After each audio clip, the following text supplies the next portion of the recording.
Blaschke, Cronin, Dennis, Clark. Yes, sirs. Pacers. Yes, sir. What a half, pummeling the Cavs.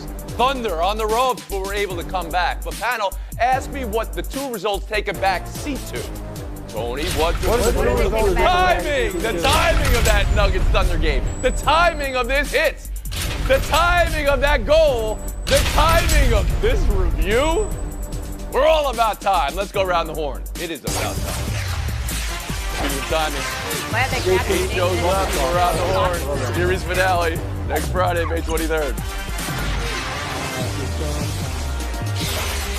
Every day in the history of the show, I've said we're on a 23-and-a-half-hour break, or on Friday, 47-and-a-half-hour. They were on a 38-and-a-half-hour break in Denver this weekend, a 1:30 local starts following Friday night's overtime game.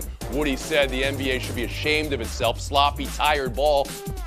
Nikola Jokic struggling. How much of that is fatigue? OKC start as well, but they were able to hunker down and get a clutch win to even that series. Timing also may be an issue for the Cleveland Cavaliers. Did they even know they had a game yesterday? Pacers, 80-point first half. And the timing here during the warm-up in the second half. Donovan Mitchell tweaking his ankle. Now he's a game-time decision for Game 5. Nothing going right for the Cavs. They're down 3-1. They've been there before as a franchise, but they're down 3-1. David Dennis Jr., welcome around the horn to you. Bigger result from the weekend. Bigger result is the OKC Thunder pulling away in that game. That was the difference between going down 3-1 in surprising fashion and continuing on a championship run. And they answered three important questions. One, they've given Jokic the three worst games of his playoff career by stifling defense there. The bench has shown up. Caruso, Wallace, Wiggins made crucial shots there. And then when we talk about their clutch performance, they outscored the Nuggets 12-0 in the clutch to have a 2-2 series right now. And you have 3 games to win 2 against a Nuggets team that is gassed, and you have the youth and the energy to carry this out and win a couple games. Woody Cronin around the horn to you. I agree. It's the Oklahoma City Thunder because you're keeping a championship contender with the experience that you lack at bay right now. So that's a good thing. I don't know if they've figured anything out with Nikola Jokic, though. I just think Nikola Jokic, like when I get to Showdown and I keep losing to Kevin Clark, how exhausted I feel, that's how Nikola Jokic feels right now, considering how many games this team has played. As you pointed out there in Woody's tweet, 7 games in the last 13 days for the Denver Nuggets. Talk to me about that. Let's drill down on that. And it's not. Is that poor scheduling by the NBA? Is it unfair scheduling by the NBA, or is it just because the Oklahoma City Thunder, you know what? The Oklahoma City Thunder had to show up at the exact same time, the exact same days as the Denver Nuggets do. We can talk about whether they should have closed out the Clippers in 7. That's neither here nor there. But what we're seeing is that's affecting Jokic. He's shooting 39% from the field. He's turning the ball over nearly 6 times a game. In the construction of this Oklahoma City roster, they are bigger and they are deeper. That is what's helping them right now, being able to get these wins and keep Jokic kind of putting their tamp down on Bill it. Plaschke around the horn to you. It's not the NBA's fault that Denver has no depth. It's not the NBA's fault that Denver keeps running. Russell Westbrook out there. Stop playing Russell Westbrook. I can't stand to watch him anymore. He drives me crazy, Tony. I've heard this before. He harmed me in L.A. He's harmed me now. I can't watch him. The Nuggets are outscored in the paint. Worst paint points in 15 years. Jokic is so tired. He missed 2 free throws down the stretch in a row. And you watch him on the bench. It's like he's a coach. It's like he's not only playing, he's also coaching the team. He's exhausted. Denver's bench is too weak. The former champion has fallen. Kevin Clark around the horn to you. I'd like to mention, Tony Rally, if it's allowed, the Indiana Pacers. Thank you very much. The Cleveland Cavaliers won 64 games in the regular season, and the Pacers making them look like amateurs. A 44-point lead at one point. That's the biggest lead in the play-by-play era. 41 points at the half, tied for the biggest lead at the half in the history of these playoffs. But more importantly, it's the things that they are doing. 35 points off turnovers, most in playoff history. The Pacers have the best contested field goal percentage left in these playoffs. This is a legitimate threat. This is not a sideshow. This is not a team just capitalizing on injuries. This is a serious, serious threat for a real run here, guys. David, you brought up that a title contender like OKC didn't fall down 3-1. Cleveland, a title contender, they fell down 3-1. And you also heard Darius Garland say after the game, as a franchise, we've coming back from 3-1 down before. Do you see it that way? Look, hey, I'm not doing buy or sell yet, but we could sell that as a franchise. Yes, 10 years ago when LeBron James was on the team, you cannot say we have done this when you actually have not done it. We've been Horn. We'll move on. Tonight, Knicks, Celtics, T-Wolves, Warriors. The difference between 3-1 and 2-2 here is at play, and it is enormous, as we all know. The advantage New York had. That's all on the line tonight at the Garden. Can they hold home court here? Go up 3-1. Can Golden State steal a game at home without Curry, Kevin Clark? Which is the bigger game tonight? You know, to quote the great Michael Irvin, New York Knicks, everybody's counting you out, even though you are up 2-1 in the series. What are you prepared to do about it? I'm looking at one of the biggest Knicks games in recent history. If they win this one, and I believe they can, they have a massive, massive advantage. Obviously, it's not just 3-1, but it's an emotional advantage for a team that's being counted out despite leading in the series. Here's what I'm looking at, okay? Through the first 2 games, the Celtics shot 25% on wide open threes. That obviously was an outlier. But in the last one, they shot 63%, also an outlier. That's going to regress eventually, so the Knicks have an opportunity here. They need to get off to a better start, obviously, and they need more from their starting lineup. They can do this. They can do this. They could win, is what I heard from you. You stopped there, though. You stopped short, KC. You said they could. I'll get back to you. David Dennis Jr. around the horn. No, Kevin Clark brings up a good point that I had not considered, that if the Knicks go up 3-1, they do have an advantage in this series. That's an important thing to note. I hadn't realized that. I agree, though, that this is the biggest game. Whoever wins this game, I think, wins the entire series. The Knicks win, obviously you go up 3-1, but if the Celtics win, that means they've continued basically dominating for 95% of this series so far. If I don't see that Knicks show up with better offense, a better execution out of the gate, and the Celtics pull this off, I'm not sure if the Knicks can win another game in the series. Gordy Cronin around the horn of you. Can I borrow a line here from Kevin Clark? Is it okay if I talk about the Golden State Warriors and the Minnesota Timberwolves here? Because let's not forget, Steph Curry might be back for Game 5. So yeah, this is great territory for the Minnesota Timberwolves to come in and prove that they can go up 3-1, go home, and whether Steph's there or not, close out this series. What we saw from Anthony Edwards in Game 1, when he did absolutely nothing in the first half, that cannot show up in Game 4. However, watching him with his 36 points the other night was critical. The Warriors had a 6-point lead in the fourth quarter, and then all of a sudden they stopped being able to make a shot. The Wolves took advantage of that. Julius Randle was absolutely terrific, and the way that they put the clamp down on Jimmy Butler, not just in that game, but in this series. He's 4 of 27. When it's Randle, when it's Jaden McDaniels, when it's Anthony Edwards as the primary defender, that absolutely has to take place tonight. Because as we know from the Warriors, we're talking about teams that have blown 3-1 deficits, come back from 3-1 deficits. I would not trust that team if Steph comes back. So just put them out as quick as you can starting tonight. Bill Plaschke around the horn to you. There's only one Game 7 tonight, and that's New York-Boston. The winner of this game wins the series. Technically 0, but I'm gonna put the onus on the New York starting lineup. They've been outscored about 27 points. They outscored about 29 points in the first 2 quarters. Other than Brunson, somebody's got to show up. Hart's got to show up. I mean, they have to make more happen in the starting lineup because Boston's dominating in there, and that's the difference. Let's get some picks. Clark, you walked us to the line here. You said the Knicks could do it. Who you got tonight? Let's go. Let's go. I wouldn't have picked the Knicks if not for David Dennis calling me out, but I'm going for it. Let's go Knicks. David Dennis Jr.? I'm picking Boston. They just looked like the better team for most of the series. Cronin? I'm picking the Celtics tonight, and I have the Timberwolves. Flash. Boston and Minnesota. Clark, Dennis, you can give us our last pick on Minnesota versus Golden State as well. KC? I'm going Minnesota. David? I'm going Minnesota. Taking a break. Buy or sell next. A goal that changed last night and maybe an entire series. To the middle. Pass for Petrovic, and Rantanen got a shot away, and it bounces in off of Petrovic. And now it's 2-1 Dallas off Petrovic's goal. There was an 8-minute review, though. Kick or legal goal was the question. Ruling was legal goal. Jets were devastated by this and undone by this in the game.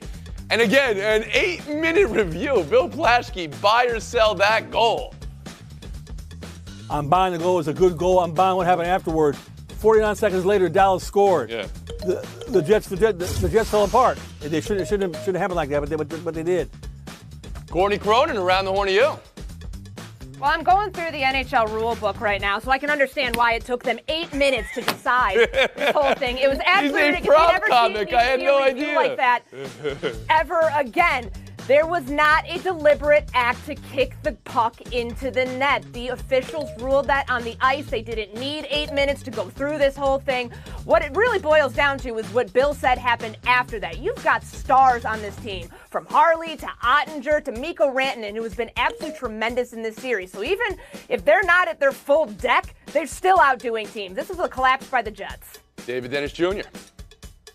What do you think it was that at the 7-minute and 58-second mark that they said, aha, now we finally have an answer to this? I don't understand how you have an 8-minute review in the middle of a playoff game. Figure it out ahead of time. As for the big picture here, Hellebuyck has been terrible on the road. He's now lost 8 straight on the road and been bad the whole time. That is as much of a story as it is a fluke goal that everybody's trying to argue about. Clark.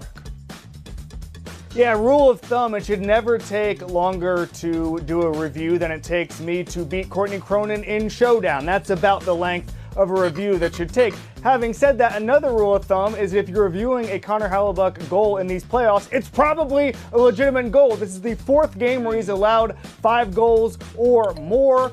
He is 23rd in goals against in these playoffs out of 26 goaltenders. 24th, I believe, in save percentage. Is a bad series, bad playoffs from a goalie who has a lot riding on him. Move on. Leon Draisaitl's game winner that went the wrong way. This was the most thrilling finish to Game 3. And it's tied for the latest game winner in history. See what happens here. They didn't know it at first, but yes, that's a goal with .4 remaining. Tonight is Game 4. Courtney, a finish like that, does that carry over for Vegas and for Edmonton?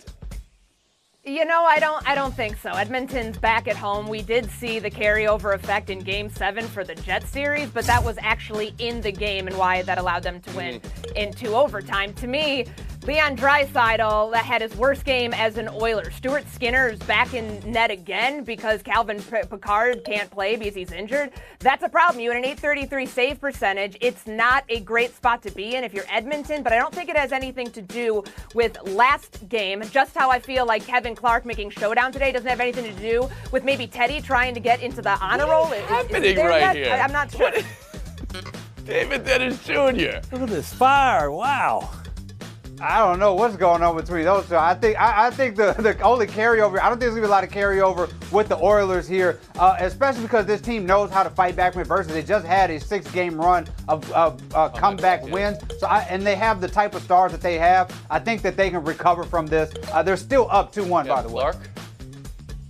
Yes, it's deflating. Normally, you don't give up a buzzer beater goal, but more importantly, the Vegas Knights are really good in the clutch and they're very comfortable, kind of like me in Showdown. 5 of their last 6 games have been 1-goal games. 3 of those went to overtime. There's a comfortable team with a lot of experience that knows how to close and win. Courtney, take Bill notes. Plaschke. There's a carryover because Stuart Skinner is again the goalie. He's 0-3. Okay. Calvin Pickard, who's still hurt, he's 6-0. Big difference between the 2 goalkeepers in this game for the goaltender. Oilers. Yeah, so you've got Vegas tonight, it sounds like, Plaschke. Clark's got Vegas tonight, it sounds like. David, you were leaning towards Edmonton. Going with Edmonton. And Courtney here. Cronin. I'm taking Vegas. We'll move on. Buy or sell 3 ping pong balls tonight, determining where Cooper Flag goes. Here are the odds for the NBA Draft Lottery. Yolanda Vega me, David Dennis Jr. Nobody gets that reference. What you buying here for the lottery? I'm going, to me, it's about the assets more than it is the players. I'm interested to see where the Rockets end up getting a pick, where the Spurs end up getting a pick, and if OKC can slide into this lottery, because this is about them being able to trade some of these for some of these big players, namely a Giannis in this offseason. It's about where they fall and what kind of stars they can get in the offseason. You were focusing on teams that have either already made the playoffs or are positioned in their best place. Kevin Clark, how about you?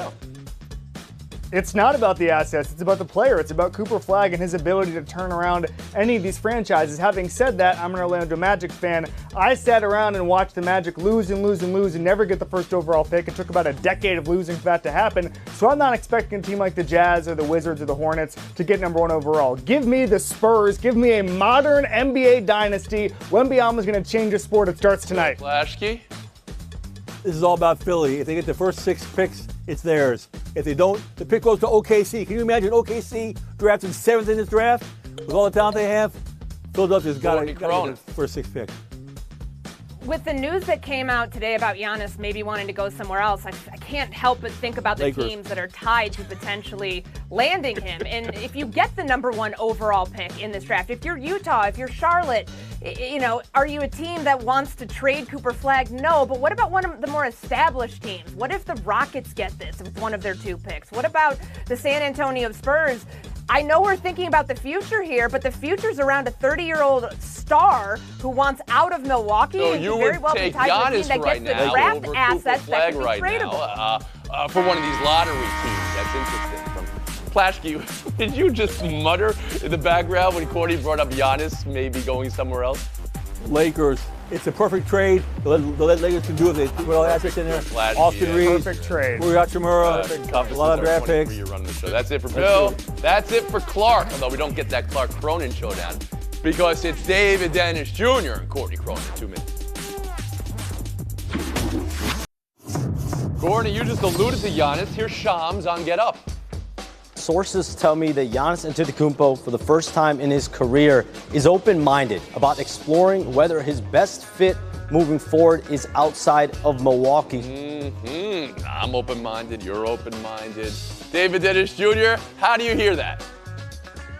I hear that as just what Sham says, what I've been saying all year, that if this didn't work out for Giannis and the Bucks, it's time for them to move elsewhere. They don't have a lot of picks. They don't have assets. They're not going anywhere with them there. An amicable split is on the table right now for him to go to a contender and for them to get what they need to rebuild that franchise. This is the best for both parties involved. I know no team wants to trade away a superstar after what we saw happen in Dallas, but they are a middle-of-the-road team without much roster flexibility. They do not control their own first-round pick till 2031. And if you heard Giannis on his brother's podcast, he kind of alluded to the fact that he won't be able to really be happy with himself if he can't win another championship. It just Isn't that true for all of us? They got one. I think, but you agree it was for the benefit of both parties here.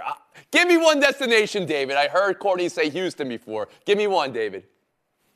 Yeah, Houston makes a ton of sense for Giannis, especially they can get picks and players who can play right now, and it puts them right as a championship contender. Showdown 2, Domian Barkov around the final horn of last night's game.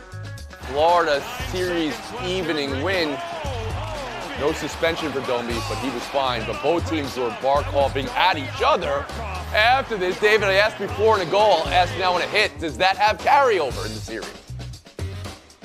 Yeah, this absolutely has carryover, especially for the Panthers, who are galvanized